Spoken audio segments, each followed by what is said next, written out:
ABP RSS की कब्र खोदने की बात वो कर रहे हैं, देश के प्रधानमंत्री गृह मंत्री की कब्र खोदने की बात कर रहे हैं। प्रथम दृष्टया आप आरोपी बनते हैं तो छोड़ने का कोई मतलब नहीं बनता है कि मैं इसको कड़े शब्दों की निंदा करता हूं। अगर इस देश में मानयोग सुप्रीम कोर्ट की बात के ऊपर भी प्रोटेस्ट होंगे तो फिर बचा क्या। ऐसे नारे जेएनयू में आजकल लगना आम बात हो गई है। अफजल तेरे कातिल जिंदा है, हम शर्मिंदा है, ऐसा नारा लगा था। उसके बाद में लगातार अब एबीपी आरएसएस की कब्र खोदने की बात कर रहे हैं।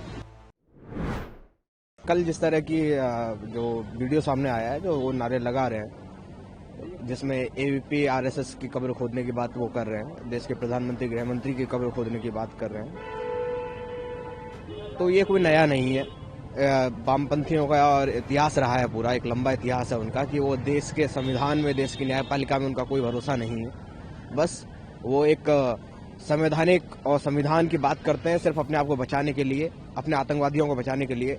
2016 में या उससे पहले जब अफजल गुरु को फांसी दी गई, तो अफजल गुरु को फांसी दी जाने के बाद में वो लोग यहाँ पे अफजल हम शर्मिंदा हैं, तेरे कातिल जिंदा हैं, उस भारतीय न्यायपालिका जिसने उसको सजा दी, उस न्यायपालिका के खिलाफ वो नारेबाजी करते हैं।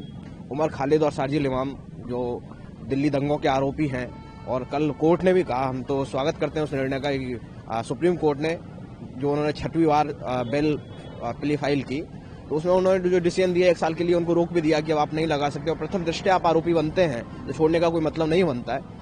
तो न्यायपालिका, भारतीय न्यायपालिका जो काम कर रही है, भारतीय संविधान जिस तरह काम कर रहा है, भारतीय कानून जिस तरह काम कर रहा है, उस पर इनको विश्वास नहीं है, इसीलिए ये लोग उसका विरोध कर रहे हैं। जो विदेशी ताकतें जिस तरह से एक कोर्ट के डिसीजन आने से पहले दबाव बना रही थी, एक मोरल दबाव बना रही थी, उसका कोई फायदा हुआ नहीं, क्योंकि जो आरोपी है देशद्रोह में उनको सजा मिलेगी।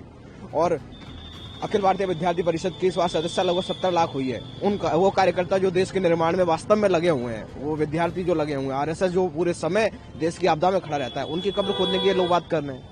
भारतीय प्रधानमंत्री जो देश ने चुना हुआ है, देश के नागरिकों का प्रधानमंत्री, उनकी कब्र यहाँ खोदने की बात कर रहे हैं।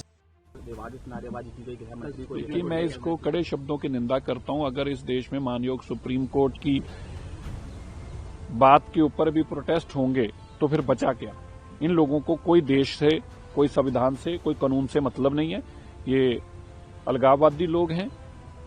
ये केवल और केवल देश को तोड़ने वाली बातें करते हैं। देश के प्रधानमंत्री जी के खिलाफ अपशब्द बोलने, देश के गृह मंत्री के खिलाफ अपशब्द बोलने बड़े शर्मसार है। और मैं ये बताना चाहता हूं, मैं देख रहा था इस सुबह आम आदमी पार्टी के सीनियर लीडर संजय सिंह जी का बयान। इनको उत्साह मिलता है ऐसे कामों से। संजय सिंह ने आज कहा था, 2 झूठ बोलते हैं। मैं जी सुप्रीम कोर्ट का तो सम्मान करता हूं तो फिर अगली लाइन क्यों बोलते हो। पर इनको जेल में रखना नहीं चाहिए, इनको छोड़ना चाहिए। मतलब दिल्ली के अंदर बेकसूर लोगों को, दंगे में मारने वालों को, दंगाई करके मारने वाले लोगों को जेलों में नहीं रखना चाहिए। ऐसा आम आदमी पार्टी का स्टैंड है। और यही स्टैंड 40 साल तक कांग्रेस का रहा है 1984 के कत्लेआम के लिए। इससे पता चलता है कि ये पार्टियां कितनी गंदी राजनीति करती हैं।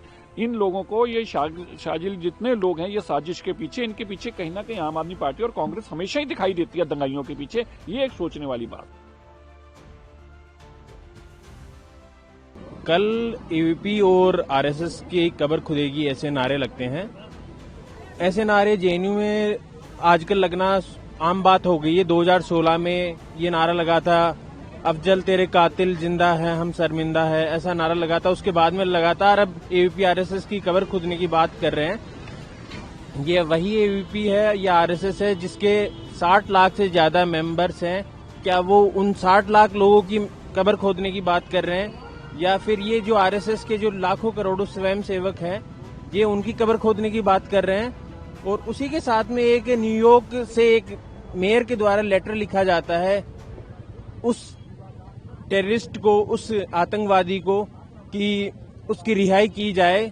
पर भारत का जो संविधान है, भारत जो राष्ट्र है, वो सॉवरेन है। वो किसी के दबाव या उसके निर्णय किसी के दबाव में नहीं चलते। वो अपने निर्णय खुद बनाता है, खुद की कॉन्स्टिट्यूशन से चलाता है।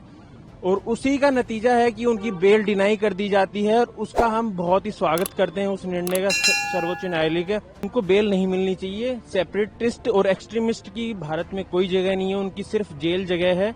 और ये वही सेपरेटिस्ट हैं जो नॉर्थ ईस्ट को भारत से अलग करने की बात करते हैं कि हम जैसे 50 लोग हो जाएं तो हम नॉर्थ ईस्ट को भारत से अलग कर सकते हैं। उनकी कोई भारत की देश में रहने की जगह नहीं है, उनकी सिर्फ एक जगह है, जेल।